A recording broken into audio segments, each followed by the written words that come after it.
Saludos a todos los oyentes de nuestro canal de YouTube La Palabra de la Cruz. Soy su amigo, su hermano Cruz Arnoldo Rodríguez.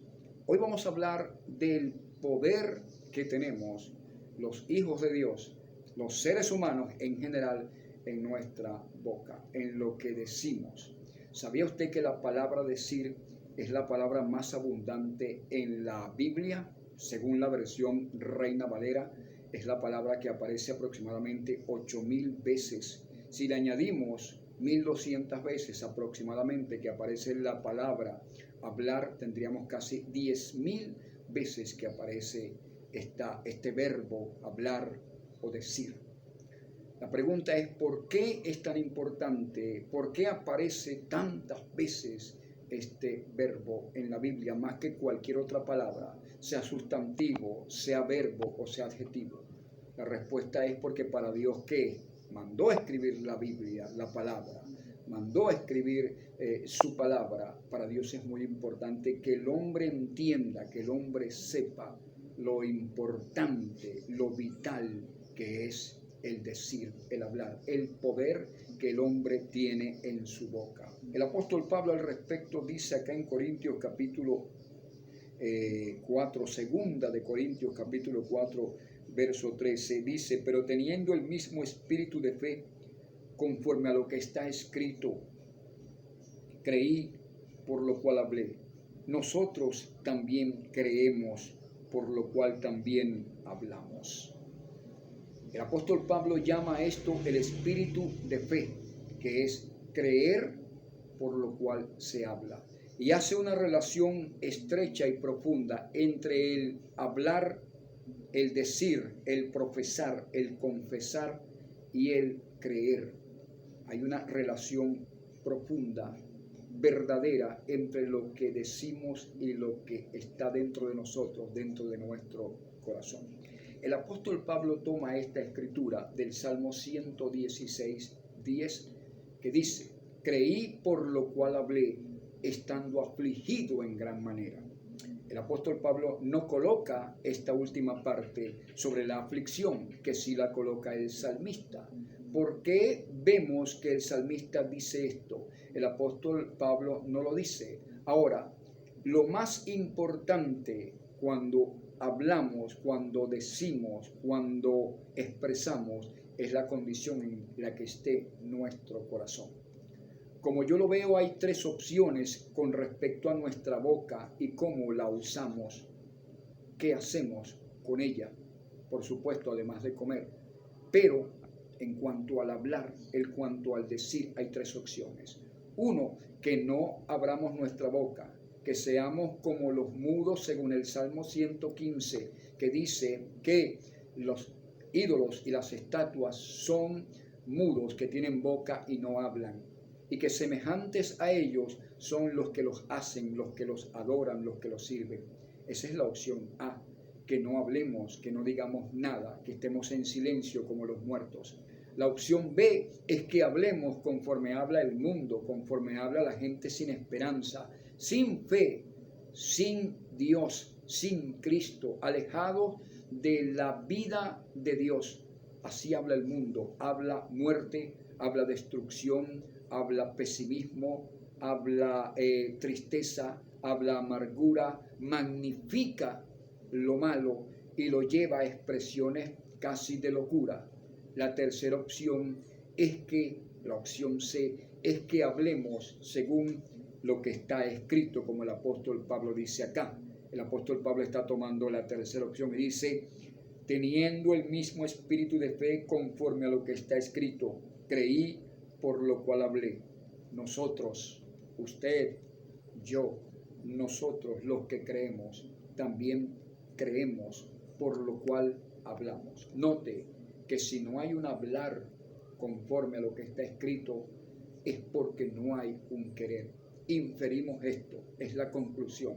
Si no hay un hablar conforme a lo que está escrito, es porque no hay un creer.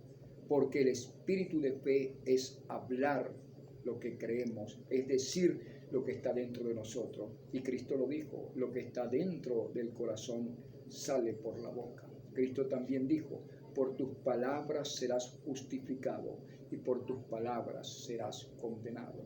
También dijo, de toda palabra corrompida, de toda palabra ociosa, de toda palabra negativa, de toda palabra de muerte, daremos cuenta el día del juicio. El apóstol Pablo es claro cuando dice esto y está sacado del Salmo 116, versículo 10. Pero en Proverbios capítulo 18 hay una escritura que vamos a traer rápidamente. Proverbios capítulo 18, versículo 21, dice algo concluyente que no requiere de mucha explicación y que es puntualmente así para los que creemos la palabra, para los que creemos lo que Dios dejó escrito acá. Escrito está, escrito está. Dice Proverbios 18, 21, la muerte y la vida están en poder de la lengua. Es en la lengua donde está el poder de vida o de muerte o de vida. Y dice en la parte B del versículo, y el que la ama comerá de sus frutos. El que ama hablar, que ya no es como un ídolo mudo que no abre su boca, sino que ama hablar, ama decir, ama proferir, ama contar, ama describir verbalmente las cosas, comerá de lo que dice. Por tanto, es importante que conozcamos la palabra de Dios y sepamos lo que Dios ha dicho en su palabra. En Deuteronomio capítulo 30 hay algo muy interesante que dice así. Dice, a los cielos, capítulo 30, versículo 19, dice Dios, a los cielos y a la tierra llamo por testigos hoy contra vosotros, que he puesto delante la vida y la muerte, la bendición y la maldición. Escoge pues la vida para que vivas tú y tu descendencia. El apóstol Pablo manejaba mucho esto de declarar, de confesar la escritura, de proferir, de hacer un homologueo. La palabra homologueo es la palabra española confesión, que significa hablar juntos en un mismo lugar, en una misma condición. Entonces, cuando tú hablas junto a Dios en su palabra, todo lo que Dios ha dicho de ti, que tú eres lo que la Biblia dice que tú eres, que tú puedes lo que la Escritura dice que tú puedes, que tú tienes lo que la Escritura dice que tú tienes. La Escritura dice que tú eres más que vencedor por medio de aquel que te amó, no por medio tuyo, por medio de aquel que te amó. La Escritura dice que tú tienes la mente de Cristo. La Escritura dice que tú puedes todo en Cristo, todo lo puedo en Cristo que me fortalece. Y si bien el contexto de Filipenses, en todo lo puedo en Cristo que me fortalece, se refiere a lo económico, la palabra todo es un absoluto, es todo. Todo lo que tú quieras poder, lo puedes en Cristo que te fortalece. Pero esas son las confesiones de fe. Por eso es que un cristiano va a demostrar, él mismo se va a demostrar y va a demostrarle a los demás que realmente cree. Ahora bien, es importante que entendamos esto. Salmo 116 dice, que es donde el apóstol Pablo toma, 2 Corintios 4, el espíritu de fe, creí por lo cual hablé. El Salmo 116 lo dice de una manera y le añade una parte. Dice, creí por lo cual hablé estando afligido en gran manera. Porque es muy fácil, es muy sencillo, es automático, es embajada cuando yo declaro la palabra, cuando todo está bien, cuando tengo buena economía, cuando tengo salud, cuando todo está marchando bien, cuando las cosas van viento en popa y el barco va con viento a favor. Es muy fácil declarar la palabra. Pero el salmista dice, estando afligido en gran manera.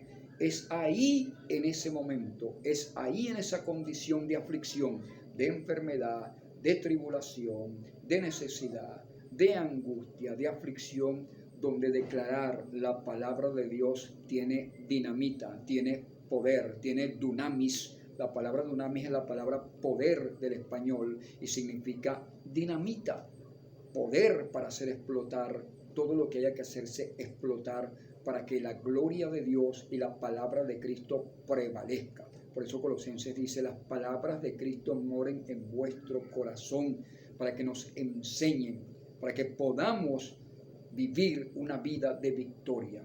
Entonces tenemos claro esto. No hay lugar a dudas. En tu boca está tu poder. En tu boca está Dios o está el enemigo. Tú eliges a quién le vas a obedecer. Tú eliges a quién vas a hacer brotar como un río de agua viva desde tu boca para que Dios comience a hacer las cosas en nosotros.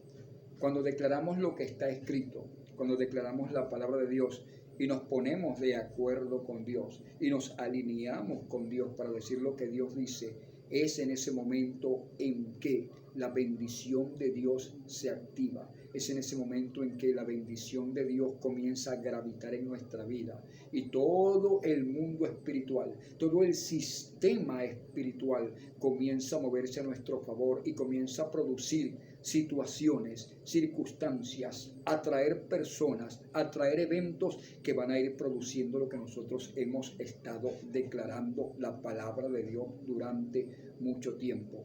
Esto no es automático ni es instantáneo. Esto requiere un trabajo constante y permanente. Es ahí donde la palabra fe adquiere realmente el poder que nosotros necesitamos. Es ahí cuando la palabra fe realmente se convierte en una vivencia, en una vida, en una verdad. Es ahí cuando nosotros podemos vivir lo que hemos declarado y vivir lo que creemos. Es lo que Dios quiere de sus hijos, que comencemos a mover el sistema espiritual de Dios en favor nuestro, en favor de los hijos de Dios, mientras el mundo está en decadencia, en destrucción, en muerte, en tinieblas, en amargura, en frustración, en desesperanza. Mientras que ellos están aterrorizados y atemorizados por las cosas que vienen sobre el planeta Tierra, los hijos de Dios debemos estar claros que tenemos una antorcha que alumbra en lugar oscuro, como el lucero de la mañana, hasta que aparezca nuestro Salvador y nuestro Redentor. Mientras el mundo se demuele, él solo en su propia incredulidad por no creer lo que está escrito, por no declararlo. Por eso es que, mi querido hermano, tu relación con la Escritura tiene 3 vertientes básicas. Primera vertiente, debes leerla. Segunda vertiente, debes declararla. Tercera vertiente, debes confesarla. Primera vertiente, vamos a reiterarlo, vamos a aclararlo. Primera vertiente, debes leerla. Segunda vertiente, debes estudiarla, debes estudiar la Escritura. Y tercera vertiente, debes declararla. Si tú haces estas 3 cosas con la Escritura o la Escritura en ti, entonces tú la vas a creer. Entonces se va a formar en ti realmente un hijo de Dios maduro en cualquier circunstancia adversa que pueda poner la palabra de Dios. Cuando todo marche mal, lo único que va a marchar bien en el universo es lo que Dios dijo, es lo que Dios mandó a colocar en su palabra y mandó a decirle al hombre que dijera. Josué 1:8 dice: nunca se apartará de tu boca este libro de la ley. Note que no dice nunca se apartará de tu mente, no dice nunca se apartará de tu corazón, no dice nunca se apartará de tu inteligencia, no, dice sencillo y claramente, puntualmente dice: nunca se apartará de tu boca este libro de la ley, sino que de día y de noche meditarás en él. La palabra meditar en el hebreo no es como la palabra meditar en español. La palabra meditar en hebreo significa hablar fundamentalmente, declarar, hablar en voz baja, confesar en voz baja, murmurar, mascullar, rumiar. Eso significa la palabra meditar. En español significa es pensar. Y sí es cierto que hay que pensarla, por supuesto que sí, porque el ser humano es neurolingüístico, él habla y piensa y habla. Así que estás retado hoy a declarar la palabra de Dios. Recuerda, no es instantánea, requiere paciencia y perseverancia, pero verás los frutos si crees esta palabra. Hemos llegado al final de este pequeño video de la palabra de la cruz. Muchísimas gracias y permanezcan en nuestra sintonía. Escríbanos, estamos para bendecir tu vida.